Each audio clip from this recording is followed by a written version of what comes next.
Ouais. La technique pour faire le chariot, ça c'est un truc que t'apprends pas. C'est un truc qui se transmet. Je pense qu'on pourrait finir aujourd'hui, mais...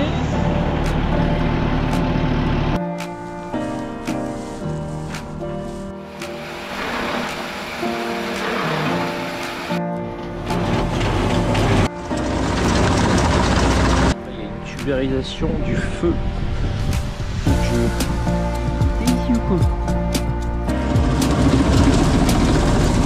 Je vous explique un petit peu comment ça se passe une fois qu'on a broyé ici les fans.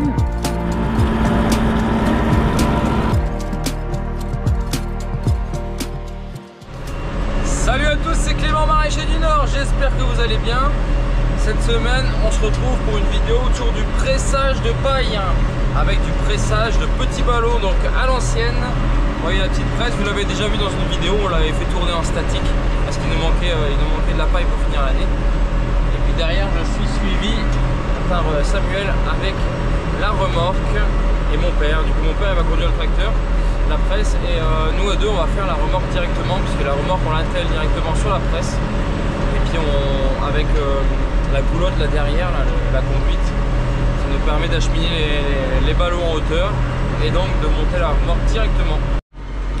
Bon, le seul truc c'est qu'il va faire un petit peu chaud. Après là ça c'est un peu couvert, il va pleuvoir en fait en fin d'après-midi je pense. C'est pour ça que je m'empresse un peu à le faire. Bon, c'est pas grave, s'il pleut un peu dedans, on va attendre que ça sèche quoi.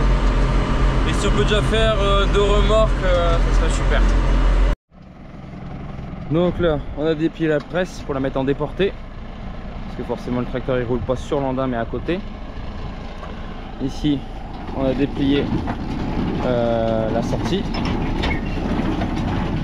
et on a accroché la remorque et on a mis la fourragère derrière pour supporter les premiers ballots. Ouais. Allez, c'est parti.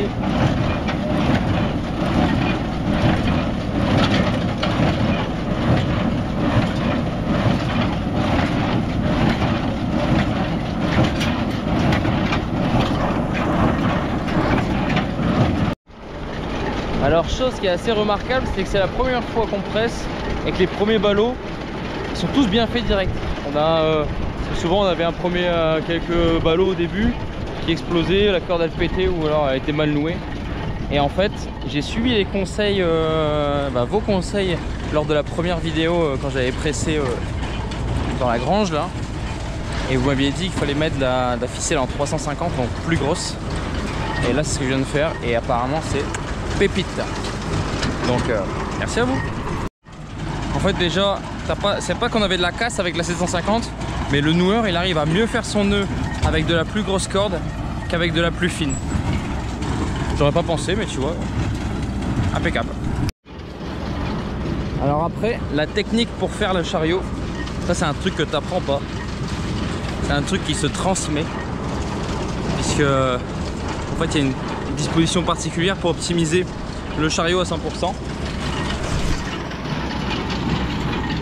Donc d'abord on les met à champ avec une disposition particulière. Enfin, là on est déjà au 2e lit, donc maintenant on les met à plat avec un rang central ici et sur les côtés comme ça. En fait l'objectif c'est d'être le plus large possible par rapport à la taille du plateau pour avoir une bonne assise et que tu puisses monter assez haut et surtout que ça reste stable. Parce que de mon vécu, je n'ai pas encore vu de chariot qui se renversait. Même des fois dans des... tu descends des champs à côté des fossés, etc. C'est un peu chaud. Mais bon, tant que le chariot est bien fait normalement, ça tient plutôt pas mal sans mettre des lingues. Donc là on est sur le 3e lit. Et donc on croise en fait à chaque fois. L'objectif c'est de croiser pour stabiliser. Après on fera comme le lit d'en dessous mais au-dessus. Toujours superposé, enfin croisé. Voilà, on est au bout ici. Je mets le dernier lit au milieu pour sceller un petit peu le haut. Puis on pourra décrocher et aller vider ça à la ferme.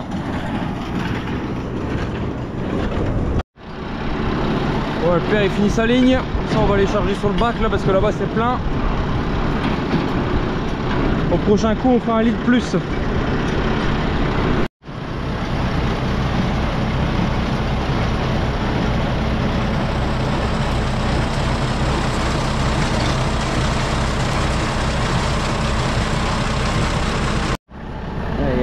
monter la remorque et on va à la ferme.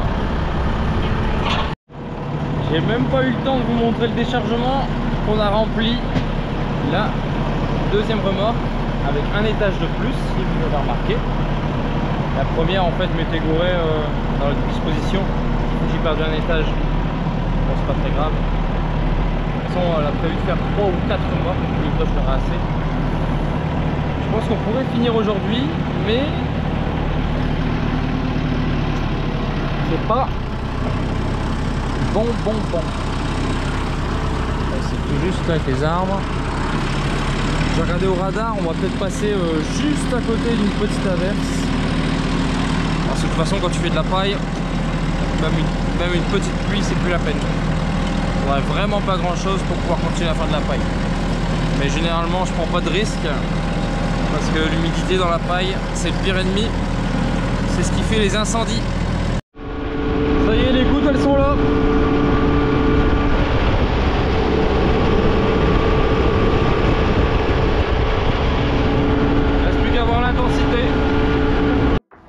Donc la remorque elle est là, la grange elle est là, et donc on va tout monter dans le grenier là-haut qui était complètement vide. On a déjà déchargé une remorque pour l'instant, et ici on y a mis un petit élévateur qui sert uniquement à la paille et qui nous permet d'acheminer les ballots tout en haut. Et là du coup pour arriver à côté de l'élévateur, on pousse derrière avec le chariot élévateur. On a qu'à guider à la main, ça va, c'est très facile.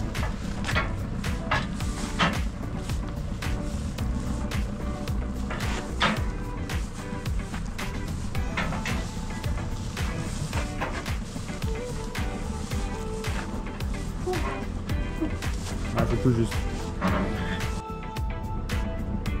Stop! Stop!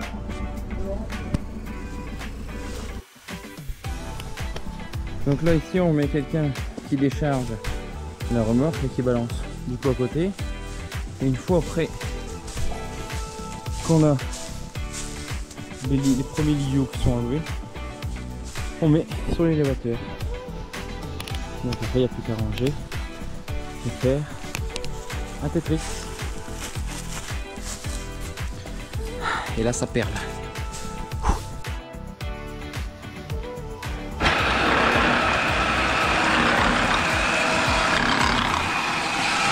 Ensuite on met en route le tapis ici pour acheminer les ballots juste en haut. Donc on n'a pas besoin de les soulever.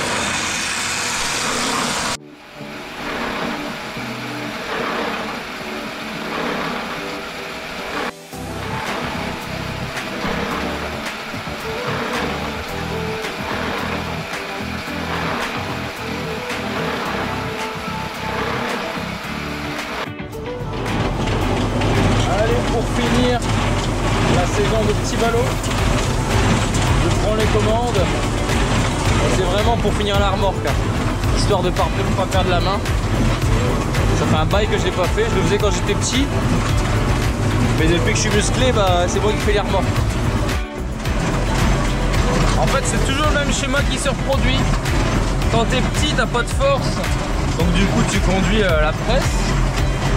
Et après quand t'es vieux, t'as plus de force, donc tu reconduis la presse en fait.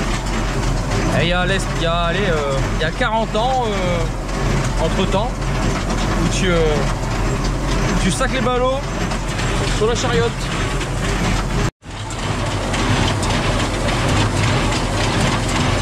Ça a déjà bien reverdi le champ. Avec 4 remorques on l'a fait en 30 minutes.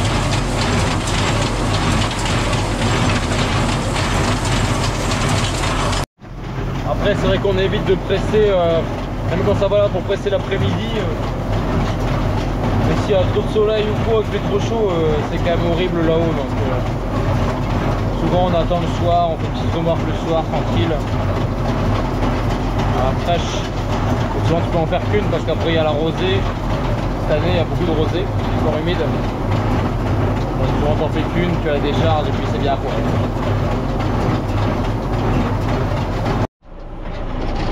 Et voilà, c'est terminé pour cette année.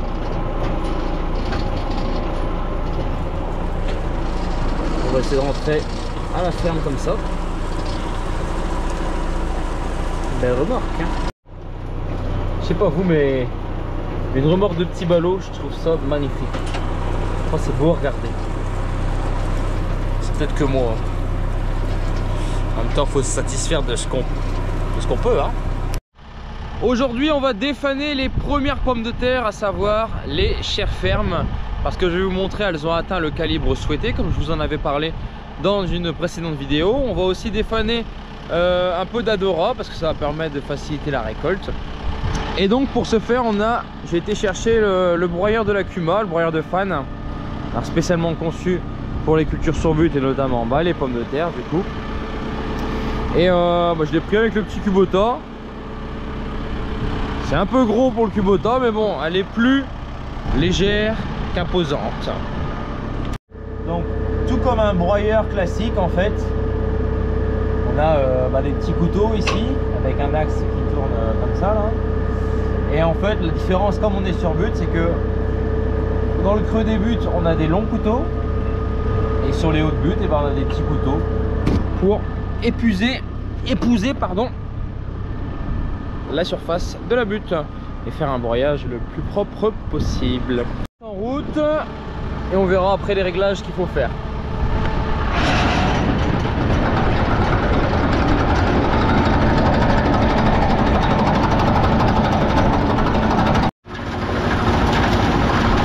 Bon là j'ai encore rien réglé, mais ça n'a pas l'air méchant comme boulot. Ça a l'air même plutôt bien.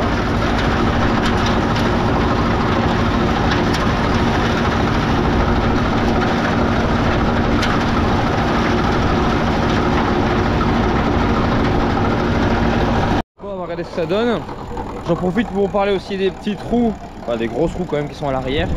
En fait elles servent à appuyer la butte dans le cas où elle se serait un peu ouverte, des fois avec le sec ou quoi, et laisse passer la lumière, parce que l'objectif c'est de surtout pas laisser passer la lumière, sinon les pommes de terre qui seraient en surface elles pourraient verdir.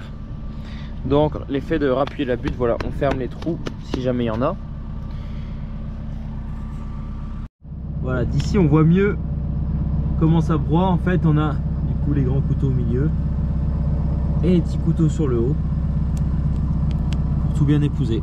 On va regarder un pied pour voir les calibres qu'on a, pour vous montrer où est-ce qu'on en était.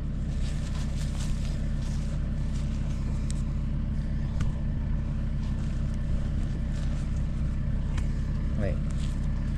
En fait ça c'est déjà un peu trop gros, ça c'est parfait. Ça c'est parfait. Trop gros. Parfait.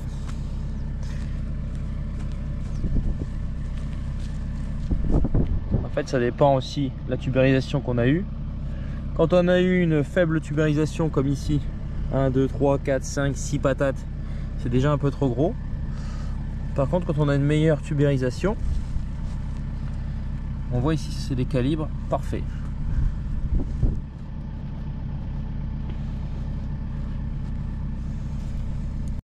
On va regarder un autre pied. Bon, il y a des trucs un petit peu trop gros.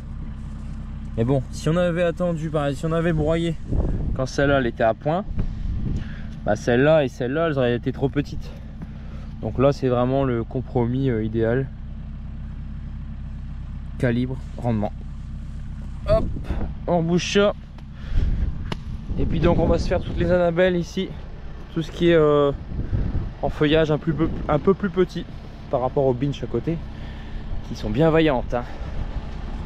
Et d'ailleurs à noter aussi que dans les binches là je suis assez content parce que le mildiou semble pour l'instant, je dis bien pour l'instant, contrôlé.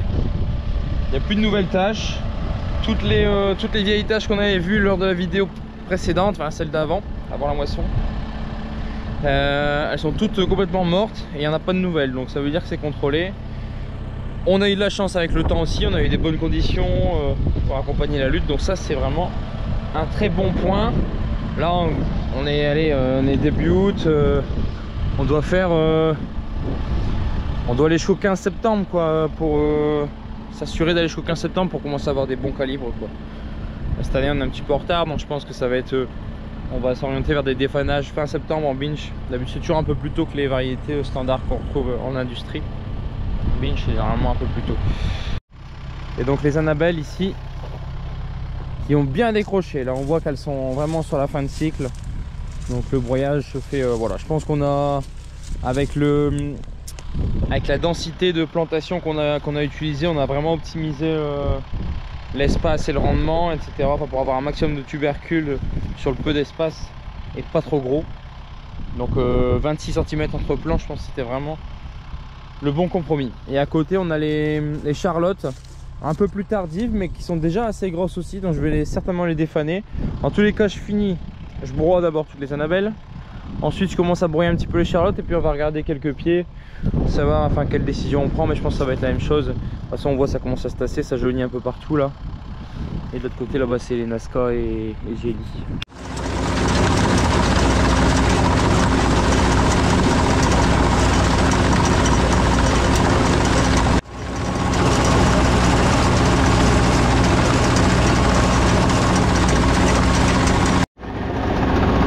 Ça semble plutôt bien réglé. En fait on peut régler à deux points différents. Il y a des roues de jauge à l'arrière là-bas, on a deux petites à l'arrière et après le troisième point ici. Donc l'idée c'est d'être assez bas pour broyer un maximum de feuillage tout en laissant quand même un petit peu de tige, hein, c'est pas dérangeant, mais pas de broyer trop non plus, hein, de baisser trop bas sinon tu prends de la terre et donc ça abîme les couteaux prématurément. Donc là on voit qu'on touche pas de terre, on touche uniquement du feuillage, c'est parfait. On accélère un petit peu, on voit que le défanage il se fait bien quand même.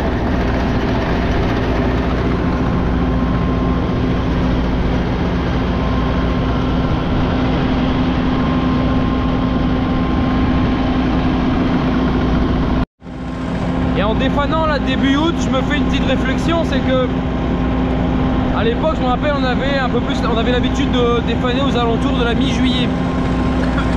Enfin, grosso modo 15 jours plus tôt. Et pourtant en plus on défanait avec des calibres un peu plus petits. Je me rappelle, souvent on démarrait un peu plus tôt à défaner. Maintenant j'y vais un peu plus tard pour optimiser le rendement aussi. Et voilà, en fait cette année on a planté, allez on va dire au moins un mois plus tard. Et pour autant on n'a que 2 semaines de retard sur le défanage et encore sur des calibres un peu plus gros. Donc on voit que finalement le temps il rattrape quand même, hein. Même si on n'a pas un été très chaud ou quoi, ça rattrape pas trop mal. Là en défanant on se rend compte de la hauteur des binches. Et encore ça s'est déjà bien tassé ces dernières semaines. Surtout quand on a eu un petit coup de chaud là à plus de 30 degrés. Bon, ça n'a pas duré longtemps mais les binches elles aiment pas du tout ça, elles sont très sensibles aux excès de chaleur, de sec, etc. Heureusement il y avait bien de l'eau dans les buttes. Mais quand tu es en sécheresse et que tu tapes plus de 30 degrés sur des binches, elles décrochent sévère. Allez, dernier petit bout de Annabelle et après on va passer aux Charlottes. Donc on va juste faire une petite percée d'abord de quelques mètres et on va regarder ce que ça donne aux pieds pour savoir si on continue ou pas. Je pense que oui. Alors, bon on va déjà mettre le jalon où ça commence, parce que c'est après quand ce sera crevé, je vais plus voir la différence. De toute façon on voit bien ici, les tiges c'est beaucoup plus épais que l'Annabelle, ça c'est toujours comme ça. C'est un développement foliaire on voit. Et on va regarder ce qu'il y a là-dessous pour savoir si on continue ou pas. Ça c'est pas trop mal.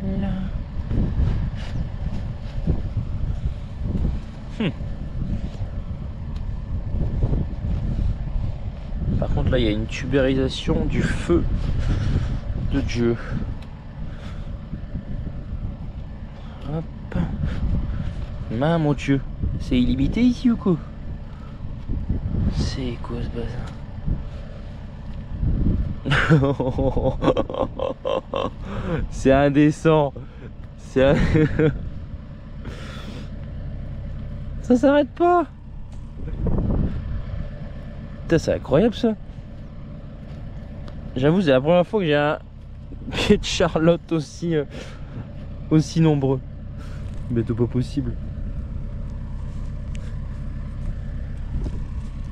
Hop. Après, je sais pas si c'est peut-être le pied d'à côté ou... C'est vrai que comme c'est serré, des fois, t'as vite fait de tomber sur le pied d'à côté.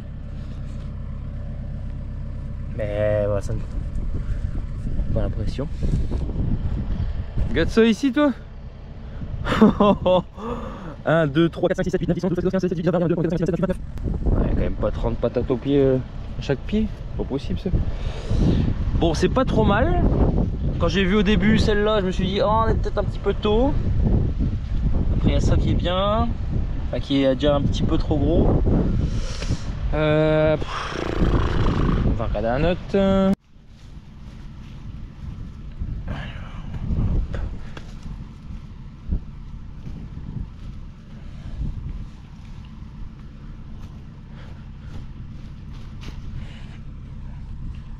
Bah ici il y aura du rendement. Pas. Main.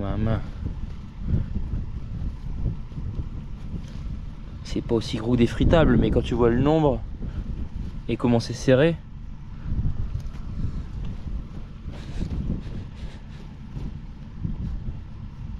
Ah, puis c'est plutôt homogène et tout, franchement c'est magnifique hein. Bon, qu'est-ce qu'on fait? C'est pas mal hein. Bon allez, on défane tout. Hop.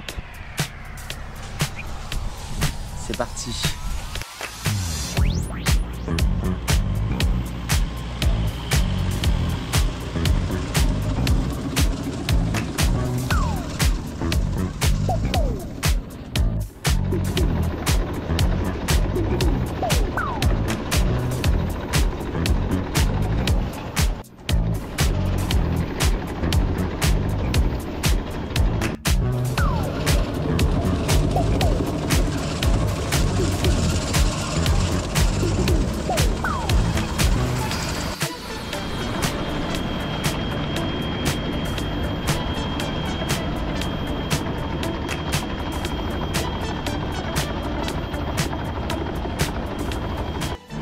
Ah, c'est vrai que ça fait toujours un peu mal au cœur de broyer des patates comme ça qui sont encore en végétation, qui pourraient encore faire du rendement.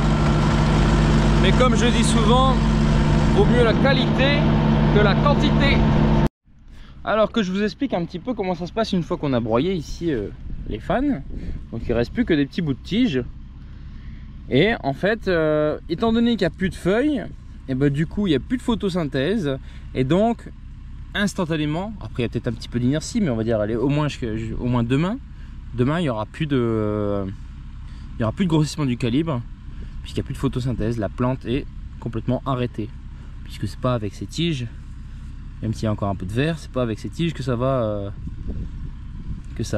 faire de la photosynthèse.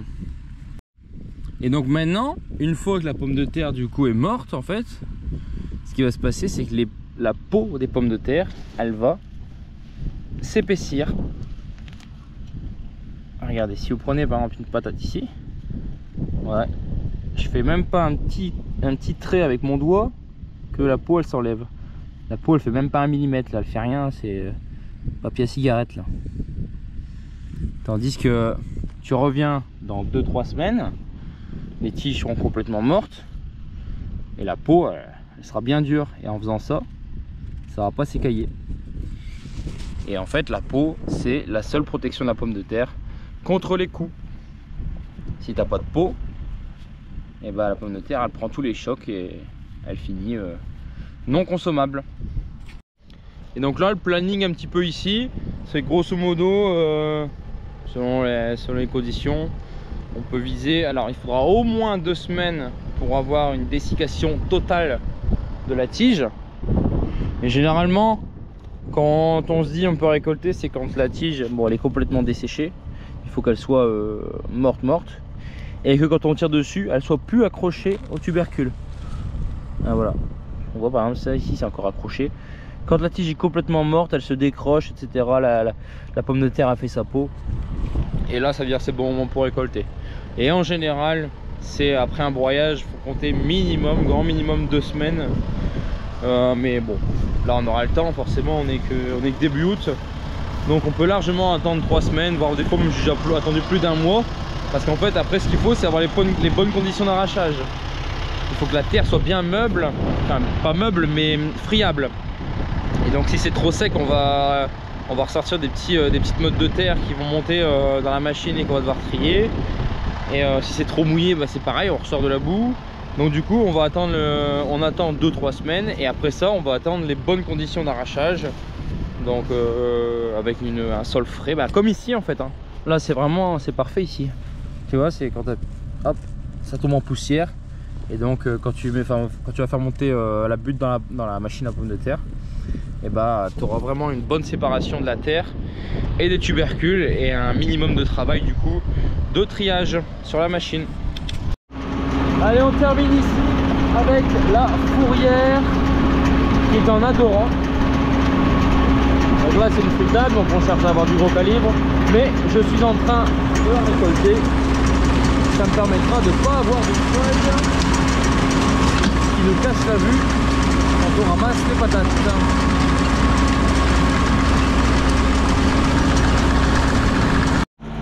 Et on va finir la vidéo ici du coup avec l'arrachage des Annabelles, une fois défanées maintenant.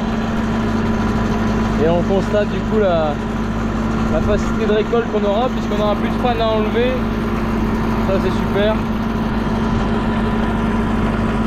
Après bon, l'arrachage je vous l'avais déjà montré, donc on va pas épiloguer, mais voilà, ça va être beaucoup plus simple. Donc du coup on reviendra ici dans 3 semaines avec la grosse arracheuse à patates pour arracher directement, mettre en palox directement pour la conservation. Mais j'aurai l'occasion d'en reparler, il y aura d'autres sujets avant ça. En tout cas je vous remercie beaucoup d'avoir regardé cette vidéo. Je vous invite à l'aimer, à la partager et surtout à la commenter avec vos petits retours qui sont toujours super sympas et super intéressants. Alors je vous dis à la semaine prochaine, je ne sais pas encore quel est le sujet, mais en attendant, à nos stockés.